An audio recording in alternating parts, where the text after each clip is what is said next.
जो इन्होंने एफबीआर के 3 बंदे अरेस्ट किए हैं इस केस में, जिन पे इल्ज़ाम ये है कि उन्होंने बुनियादी तौर पे एफबीआर से डाटा जो है जनरल कमर जावेद बाजवा और उनके ख़ानदान का निकाला है। उनमें से जो एक बंदा है अरशद अली कुरैशी, मुझ पे इल्ज़ाम ये है कि जी उन्होंने आपका नाम लिया कि आपने ना उस बंदे से मिलवाया था जिसने ये खबर दी है। मैंने तो पहले दिन से ये बात, मैं तो इनकार इस बात से कर ही नहीं रहा कि मेरा उस बंदे से ताल्लुक है या नहीं है। भाई है ताल्लुक, तो मैं तो उनसे उस वक्त भी वारंट पूछता रहा, अपना कसूर पूछता रहा कि मुझे ये तो बताएं आप किस जुर्म में मुझे आप गिरफ्तार करने आए हैं, क्योंकि आज तक मुझे तो कभी ना कोई नोटिस मिला है, ना कोई सम्मन आया है, ना किसी ने कोई मैसेज भी इवन किया है कि भाई आपके हवाले से कोई इंक्वायरी चल रही है, कोई केस चल रहा है। मजीद वीडियोस देखने से पहले हमारा चैनल सब्सक्राइब करें और बेल आइकन भी ज़रूर दबाएं।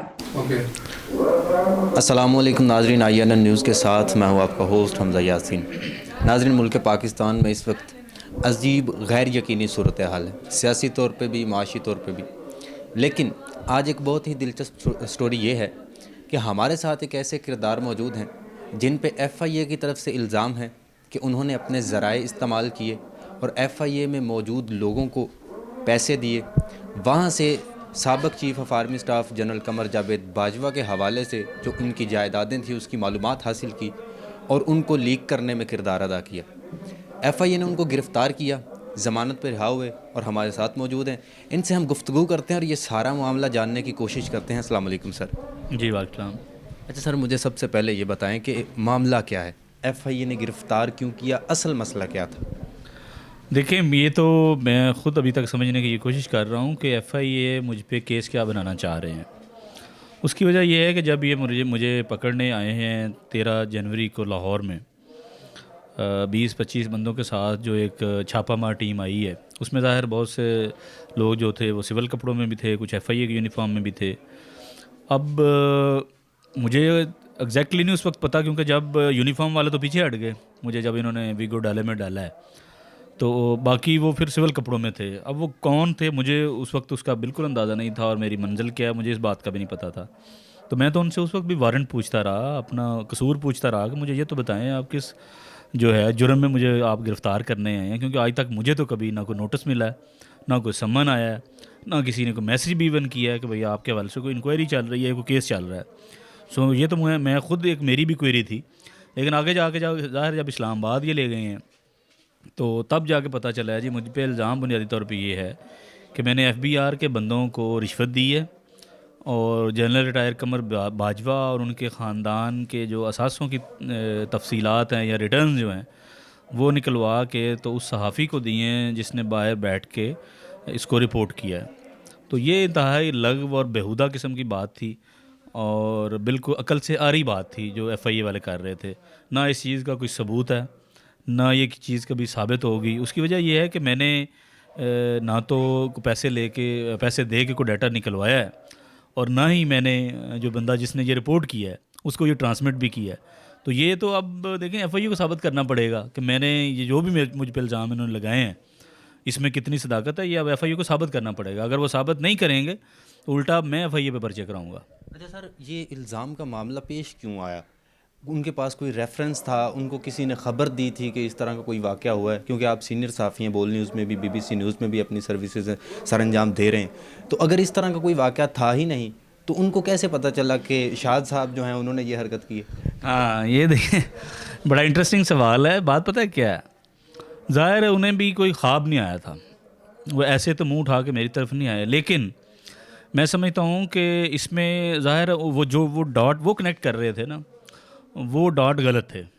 उन्होंने डॉट क्या कनेक्ट किया है कि जो इन्होंने FBR के 3 बंदे अरेस्ट किए हैं इस केस में, जिन पे इल्ज़ाम ये है कि उन्होंने बुनियादी तौर पे FBR से डाटा जो है जनरल कमर जावेद बाजवा और उनके ख़ानदान का निकाला है। उनमें से जो एक बंदा है अरशद अली कुरैशी, मुझ पे इल्ज़ाम ये है कि जी उन्होंने आपका नाम लिया कि आपने ना उस बंदे से मिलवाया था जिसने ये खबर दी है, जो अब अमेरिका में कहीं सेटल है। तो बात यह है कि मैंने तो पहले दिन से ये बात, मैं तो इनकार इस बात से कर ही नहीं रहा कि मेरा उस बंदे से ताल्लुक़ है या नहीं है। भाई है ताल्लुक़, मेरा तो उससे 10-12 साल 14 साल से ताल्लुक़ है, फैमिली ताल्लुक़ है मेरा उसके घर आना जाना है। मैं तो इस बात से इनकार ही नहीं करता, लेकिन क्या किसी से ताल्लुक़ होना क्या कोई जुर्म बन जाता है? बात यह है कि ताल्लुक़ होना और बात है, लेकिन वहाँ से इन्फॉर्मेशन निकाल के आगे किसी को बाहर के मुल्क जो बंदा बैठा है उसको ट्रांसमिट करना, ये अलग बात है।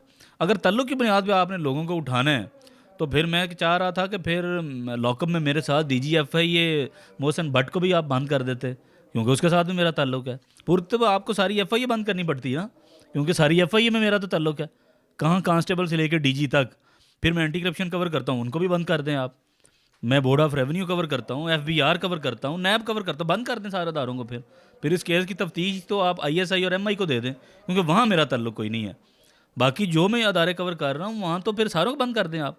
तो इसलिए मैं समझता हूँ जो डॉट वो कनेक्ट करना चाह रहे थे, वो डॉट उनमें हकीकत कोई नहीं है, सदाकत कोई नहीं है। अच्छा, आप बता रहे हैं कि वो डॉट कनेक्ट कर रहे थे कि जिस शख्स ने आपका नाम लिया, उनसे आपकी गुफ्तगू हुई, उनसे आपने जानने की कोशिश की कि आपने मेरा नाम लिया, या FIA वाले जो थे वो खुद ही आगे लेने के लिए? नहीं, मेरी उनसे बिल्कुल मुलाकात नहीं हुई, क्योंकि मैं अडयाला तो रह के आया हूँ, वो भी अडयाला जेल में ही बंद थे वो तीनों लोग, लेकिन मेरी उनसे कोई इंटरेक्शन नहीं हुई, कोई मुलाकात नहीं हुई मेरी।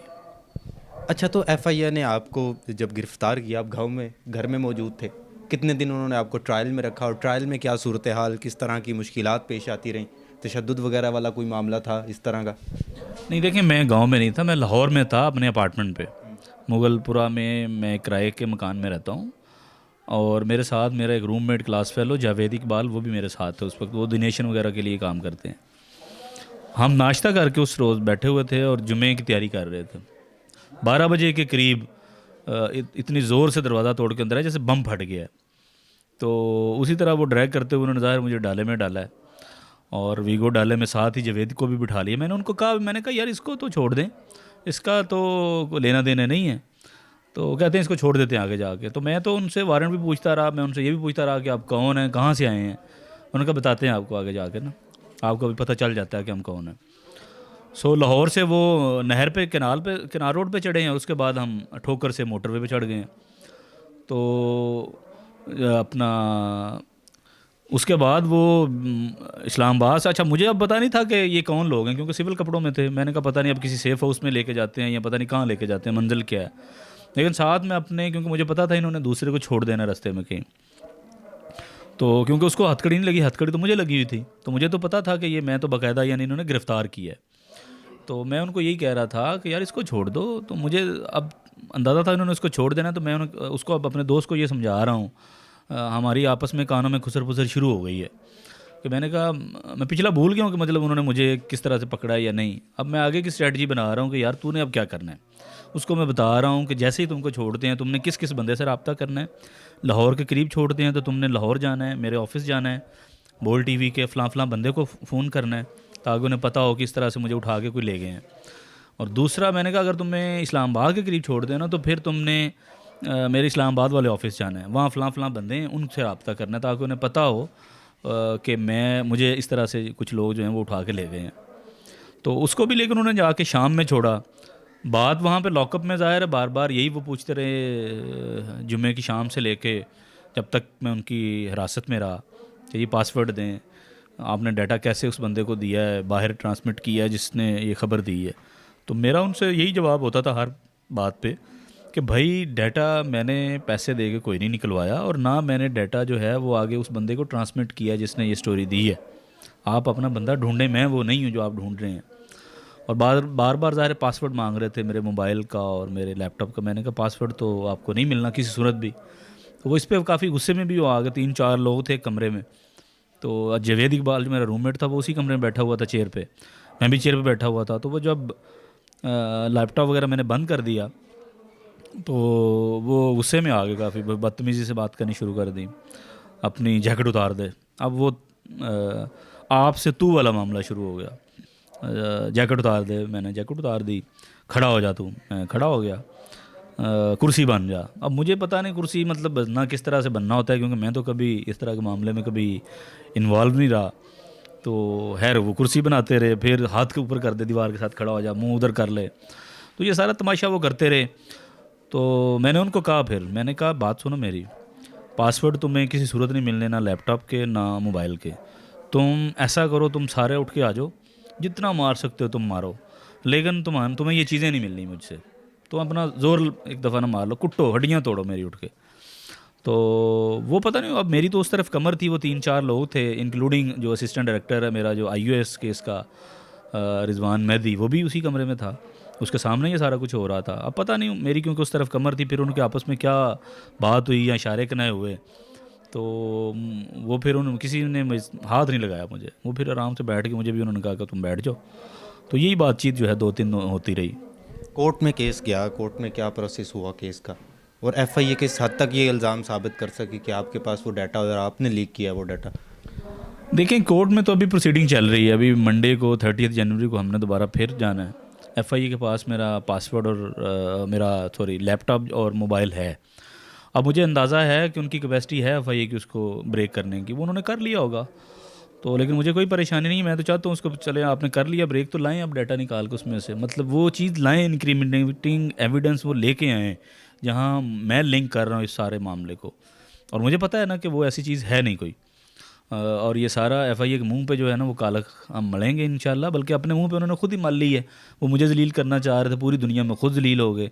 और मुझे तो अफसोस इस बात का है कि एफआईए को मैं पिछले 12-14 साल से कवर कर रहा हूँ, और मुझे अफसोस इस बात का है कि डीजी तक तकरीबन मैं सारों को जानता हूँ और सारे मुझे जानते हैं कि भाई आपको प्रोसेस तो अडॉप्ट करो ना यार। इस्लामाबाद हाई कोर्ट के साबिक चीफ जस्टिस जो अब सुप्रीम कोर्ट के जज बन चुके हैं तरमिनल्ला, उनके दौर में बाकायदा एक एसओपी एफआईए ने लिख के दिया इस्लामाबाद हाई कोर्ट में कि ये तरीका होगा अगर हमने किसी सहाफ़ी से पूछगिछ करनी है या किसी सहाफ़ी के ख़िलाफ़ तहकीकात करनी तो प्रोसीजर क्या होगा। एक नुक्ते को उन्होंने अडॉप्ट नहीं किया, यानी मुझे कोई नोटिस नहीं आया, कोई पीएफयू को इन्वॉल्व नहीं किया, कोई सम्मन नहीं इन्होंने दिया, कोई मुझे इल्ज़ामात नहीं बताए, कोई वारंट नहीं, कोई कुछ नहीं, ऐसे दहशतगर्दों की तरह घर पे आके उठा के ले गए। तो ये तो इस्लामाबाद हाई कोर्ट की भी तौहीन इन्होंने की है। और इसमें मोहसिन भट्ट मैं समझता हूँ, मुझे पता तो था कि ये एक कमज़ोर और बुज़दिल किस्म के इंसान हैं, पुलिस अफसर हैं, लेकिन इतने बुज़दिल और इतने डरपोक होंगे ये मुझे भी अंदाज़ा नहीं था। तो उनको भी शर्म आनी चाहिए। बंदा मतलब 22 ग्रेड तुम्हें मिल चुका है भाई, इससे आगे पाकिस्तान की सिविल सर्विस ग्रेड कोई नहीं है, 22वां आखिरी ग्रेड होता है। उसके अलावा डीजी एफआईए तुम लग गए हो यार, 2 दफ़ा तुम आईजी बलूचिस्तान लगे हो, इससे बड़ा मतलब ओहदा नहीं है एक पुलिस अफसर के लिए उसकी सर्विस में। तो शर्म आनी चाहिए। मेरे ख्याल भट्ट साहब शायद पोस्ट रिटायरमेंट प्लान को बना रहे थे ताकि कुछ ऐसे लोग जो शायद नज़र नहीं आते उनको खुश करने के चक्कर में भट्ट साहब ने ये सारी गंदी हरकत की है। और बुनियादी तौर पर मैं समझता हूँ कि शायद उनका ऑब्जेक्टिव भी यही हो, और शायद हुकूमत के भी उसमें इन्वॉल्व है, पूरी तरह ज़ाहिर है इन्वॉल्व है। राना सनाब कहते हैं कि मुझे तो पता ही नहीं क्या हुआ। भाई बेशर्म आदमी, तुम्हें अगर पता नहीं है तो छोड़ दो तुम वज़ारत दाखिला, क्यों बैठे हो तुम वज़ीर दाखिला बन के? तुम्हारे अंडर 50 डिपार्टमेंट आते हैं, एफआईए उनमें से एक है। तुम्हें यही नहीं पता कि एफआईए एक सहाफ़ी को दिन दिहाड़े किस तरह दहशतगर्द उठा के ला रही है, तो छोड़ दो तुम वज़ारत दाखिला। ऐसे मूँछों को ताव देते रहते हैं जनाब। बंदे को थोड़ी सी ना शर्म आनी चाहिए कि जो मुखालिफ हैं सियासी उनको मूँछों को ताव दे। भाई एक सहाफ़ी को तुम उठा के ला रहे हो दिन दिहाड़े दहशतगर्दों की तरह, तुम्हें यही नहीं पता कि तुम्हारी एजेंसी क्या कर रही है। तो इसलिए मैं समझता हूँ कि राना सनाब पे खुद बड़ी ज़्यादतियाँ हुई हैं 2 दफ़ा माजी में हमने देखा है। जब एक दफ़ा उनको उठा के ले गए थे मुशर्रफ दौर में जब मार्शल लगा हुआ था मुल्क में, और अभी रिसेंटली जब इमरान खान की हुकूमत थी उसमें भी उन पे ड्रग्स का केस बना, जो 15 किलो ड्रग्स उन पे डाल दी, जिसकी सज़ाए मौत तक है। तो बात यह है कि अगर इनको अकल के अंधों को इन सारे प्रोसेस से, इन सारी मुश्किलात से गुजर के भी इनकी अकल काम नहीं करती, तो मैं समझता हूँ ये बायसे शर्म का मकाम है इनके लिए। थोड़ी सी अकल जो है ना वो इस्तेमाल इन्हें करनी चाहिए। जी बहुत शुक्रिया। शाहिद साहब हमारे साथ मौजूद थे, सारी गुफ्तगू आपने मुलाहिज़ा की। एफआईए की और इस मुल्क के निज़ाम के ऊपर एक सवालिया निशान है इनकी गिरफ़्तारी। ये बताया जा रहा है कि बहुत सारे ऐसे अनासर हैं जिनको सिर्फ़ खुश करने के लिए इस तरह के इक़दाम उठाए जाते हैं। कोई मौजू बनाया जाता है या कोई टॉपिक अगर मिल जाए तो उसकी आड़ में अपने मतलब पूरे किए जाते हैं। शाहिद साहब के लिए नेक तमन्नाएं, खुदा इनको कामयाबी और सरफराजी अता करे। सहाफ़ती बरादरी और सहाफ़ी जो हैं इनके साथ खड़े हैं और हमेशा खड़े रहेंगे। मेरी ये दुआ है कि कलम बोलता रहे। इसी के साथ अपने होस्ट हमज़ा यासीन को इजाज़त दीजिए। आपसे मुलाकात होगी इंशाअल्लाह अगले प्रोग्राम में। तब तक के लिए अल्लाह निगहबान।